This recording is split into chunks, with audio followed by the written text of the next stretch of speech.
अस्सलामुअलैकुम, welcome to another tutorial of design and algorithms. आज की वीडियो का टॉपिक है डाइजेक्स्ट्रा एल्गोरिदम।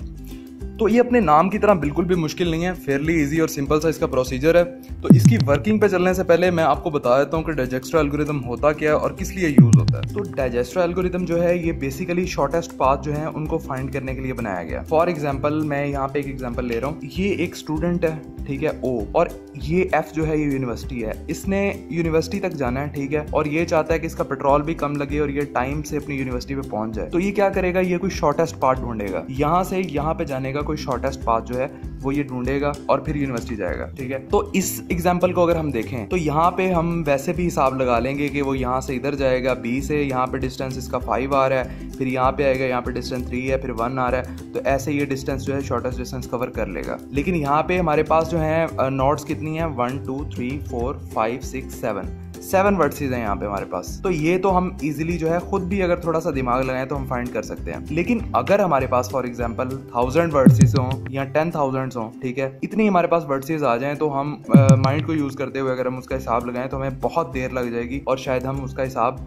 विदाउट डाइजेस्ट्रा एल्गोरिदम ना लगा पाएं। तो इसलिए डाइजेस्ट्रा एल्गोरिदम बनाया गया कि इससे हम इजीली जो है शॉर्टेस्ट पाथ जो है फाइंड कर सकते हैं, बेशक हमारे पास हजारों लाखों नोट्स आ जाएं। तो बेसिक नीड जो थी इस एल्गोरिदम की वो ये थी। तो इसकी एग्जांपल हम रोड मैप्स ले सकते हैं कि फॉर एग्जांपल हमने भावलपुर से हमने कराची जाना है, तो हम भावलपुर से कराची जाने के कई रास्ते हैं, लेकिन हम शॉर्टेस्ट पाथ जो है वो ढूंढेंगे। तो शॉर्टेस्ट पाथ फाइंड करने के लिए डाइजेस्ट्रा एल्गोरिदम यूज किया जाता है। तो अब हम चलते हैं इसकी वर्किंग पे। तो हम ओ से सभी डिस्टेंस, शॉर्टेस्ट डिस्टेंस फाइंड करेंगे और फिर हम ओ से एफ तक का जब तक डिस्टेंस हम फाइंड नहीं कर लेते तब तक हम बाकी सारे शॉर्टेस्ट डिस्टेंस जो है वो फाइंड करेंगे। और यहाँ पे ये मैं वर्ड्सेस सारी लिख लेता हूँ। और आपको ये बता दूं कि अगर आपको ग्राफ्स के बारे में नहीं पता तो ये जो नोड्स होती हैं इनको वर्ड्सेस भी कहते हैं। और ये जो डिस्टेंस होता है यहाँ से यहाँ तक जो ट्रेवल कर रहा है 5 जो इसका डिस्टेंस है, इस चीज़ को कहते हैं एजेस, ठीक है। और ये उनके ऊपर जो हमारा डिस्टेंस लिखा हुआ है, वेट लिखा हुआ है, इसको वेट कहते हैं, ठीक है, वेट कहते हैं, यहाँ फिर इसको कॉस्ट कहते हैं। तो यहाँ पे मैं इसको लिख लेता हूँ, O A B C D E और F। तो O से O का डिस्टेंस, अपने घर से उसने अपने घर जाना है तो इसका डिस्टेंस जो होगा वो 0 होगा, ठीक है। और O से A का डिस्टेंस जो है ये आप देख सकते हैं 3 है, ठीक है, तो यहाँ पे मैं 3 लिख देता हूँ। और O से B का डिस्टेंस जो है ये 5 है, तो यहाँ से मैं B के नीचे 5 लिख दूंगा। O से C का डिस्टेंस जो है 6 है, तो मैं C के नीचे 6 लिख दूंगा। अब ये O से डायरेक्टली D पे नहीं जा सकता और O से डायरेक्टली ये E पे भी नहीं जा सकता, F पे भी नहीं जा सकता, ठीक है। तो बाकियों पे हम इन्फिनिटी डाल देंगे क्योंकि ये अनरीचेबल है O के लिए। तो अब देखेंगे कि इस जो हमने ये डिस्टेंस जो हमने लाइन लिखी है इसमें शॉर्टेस्ट कौन सा है। शॉर्टेस्ट इसमें 3 आ रहा है, 3, तो हम यहाँ पे जो है 3A पे है ना, तो यहाँ पे हम A लिख देंगे और 3 जो है वो एज इट इज जो है मैं ब्लैक से जो सॉल्व हो रहे हैं ना, 3 सॉल्व हो गया तो वो मैं ब्लैक से मैंने एज इट इज नीचे लिखा। तो यहाँ पे आप नीचे भी इसको नोट करते जाएं कि OA is equal to O, A is equal to 3, ठीक है। ये नीचे भी मैंने इसे नोट कर लिया। तो अब हम देखेंगे कि A जो है वो डायरेक्टली किन किन नोड से कनेक्टेड है, ठीक है। A यहाँ से C से कनेक्टेड है डायरेक्टली और A किसी से कनेक्टेड नहीं है, ठीक है।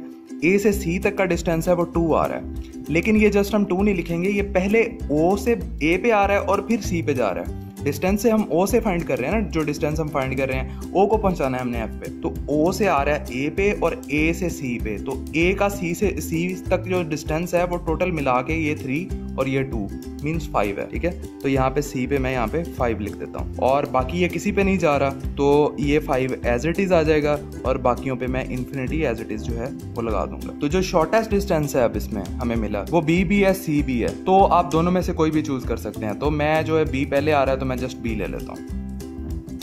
यहाँ पे B आ गया और ये जो सॉल्व्ड हैं उनको मैं ब्लैक राइटिंग से लिख रहा हूँ। ये B जो सॉल्व्ड है इसको मैंने ब्लैक राइटिंग से लिख दिया और यहाँ पे नीचे भी इसे नोट कर लेते हैं। तो O से B का जो डिस्टेंस अभी हमने फाइंड किया है, O से डायरेक्टली गया B पे और O से B का जो डिस्टेंस है वो यहाँ पे हम लिख लेते हैं 5। तो जो सॉल्व हुए जा रहे हैं वो मैं यहाँ पे लिख रहा हूँ, ठीक है। अब हमने देखना है कि B जो है वो डायरेक्टली किन नोड से कनेक्टेड है, ठीक है। तो B जो है B डायरेक्टली कनेक्टेड है C से। अब B से C का डिस्टेंस जो है वो 2 है, ठीक है, लेकिन पहले कहाँ से आ रहा है, पहले ही कनेक्टेड है O से। O कनेक्टेड है डायरेक्टली B से और फिर B कनेक्ट हो रहा है C के साथ। तो ये 5 + 2 डिस्टेंस जो होगा ये बनेगा हमारा 7, मतलब B से C का डिस्टेंस जो हमारे पास आ रहा है 7। लेकिन पहले जो हमारे पास डिस्टेंस पड़ा हुआ है वो 5 है, मीन्स O पहले A पे आया था फिर C पे गया था, तो यहाँ से 5 डिस्टेंस हमने कवर किया था C तक। तो हमें कोई ज़रूरत नहीं है कि हम ओ से पहले बी पे जाएं और फिर सी पे आएँ और जो है इससे ज़्यादा डिस्टेंस कवर करें। तो पहले उससे कम है तो यहाँ पे हम कुछ नहीं लिखेंगे, तो पहले जो कम है वही वाला हम नीचे कॉपी कर लेंगे। अब बी जो है बी ई पे भी जा रहा है, ठीक है,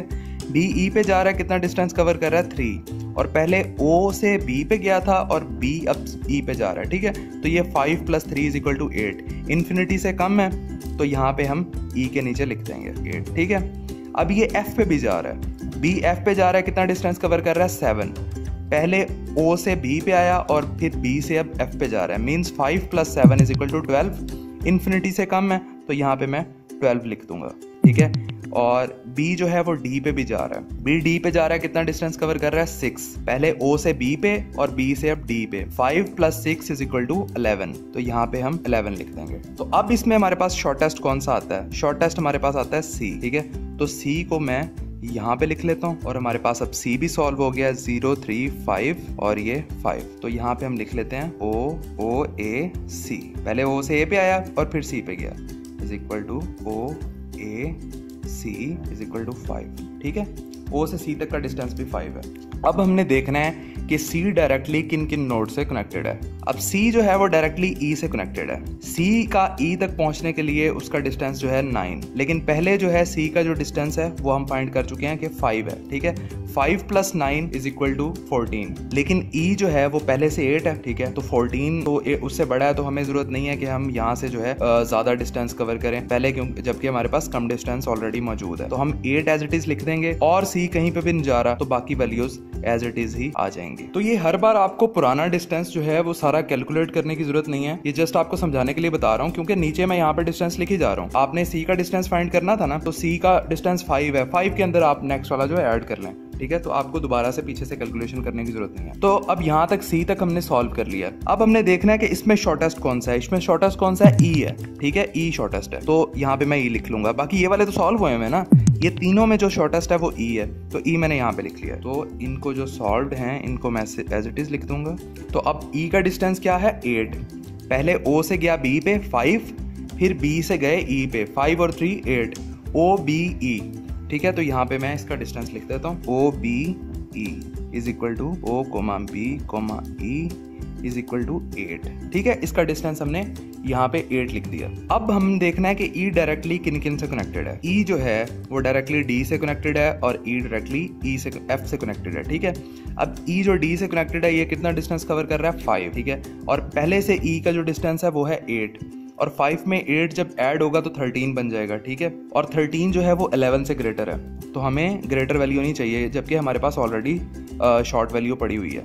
तो ये मैं एज इट इज 11 जो है लिख दूंगा, ना कि ये वाले डिस्टेंस लिखूंगा, ठीक है। और E जो है वो डायरेक्टली कनेक्टेड है F से, E F से पहुंचने तक कितना डिस्टेंस कवर कर रहा है 1, जबकि E की अपना जो डिस्टेंस है वो 8 है, 8 + 1 = 9, तो यहाँ पे मैं 9 लिख दूंगा क्योंकि 9 12 से छोटा है, ठीक है। तो अब इसमें हम देखेंगे कि हमारे पास शॉर्टेस्ट वैल्यू कौन सी है। इसमें शॉर्टेस्ट वैल्यू जो है हमारे पास 9 है, जो कि अनसॉल्व वैल्यू हमारे पास 9 है, ठीक है। तो यहाँ पे हम क्या लिख देंगे F, क्योंकि 9 F की वैल्यू है ना। तो जो सॉल्व्ड हैं, अब मैं सॉल्व्ड को यहाँ पे लिख दूंगा, सॉरी ब्लैक से लिखना था मैंने। तो क्या हुआ कि पहले O जो है वो B पे गया, B से E पे आया और E से फिर F पे गया, OBEF, ठीक है। यहाँ पे हम लिख देते हैं OBE और फिर F, O,B,E,F, डिस्टेंस = 9। तो ये हमने देखा कि हमने इसने क्या किया, जो डिस्टेंस इसने कवर किया, जो शॉर्टेस्ट पार्ट ढूंढा है वो O से गया B पे, B से आया ये E पे और E से गया फिर F पे। ये हमने डाइजेस्ट्रो एल्गोरिथम को यूज़ करते हुए शॉर्टेस्ट पार्ट ढूंढा। 5 + 3 + 1 = 9, ठीक है। तो इस तरह से आप जो है डाइजेस्ट्रो एल्गोरिथम का कोई भी आपके पास क्वेश्चन हो आप इजीली सॉल्व कर सकते हैं। तो डाइजेस्ट्रो एल्गोरिथम की हेल्प से अगर हमारे पास हज़ारों नोड्स भी हों तो हम उनका जो है शॉर्टेस्ट डिस्टेंस उनमें इजीली फाइंड कर सकेंगे। इसकी जो प्रॉपर डेफिनेशन है वो मैं वीडियो के नीचे डिस्क्रिप्शन में आपको दे दूंगा। तो उम्मीद करता हूँ ये चीज़ें आपको समझ आई होंगी, लेकिन अगर अभी भी आपको किस चीज़ में कोई कन्फ्यूजन है तो आप वीडियो के नीचे कमेंट करें, मैं एज सून एज पॉसिबल आपको उसका रिप्लाई दूंगा। So thanks for watching the video, see you guys in the next tutorial, take care, अल्लाह हाफिज।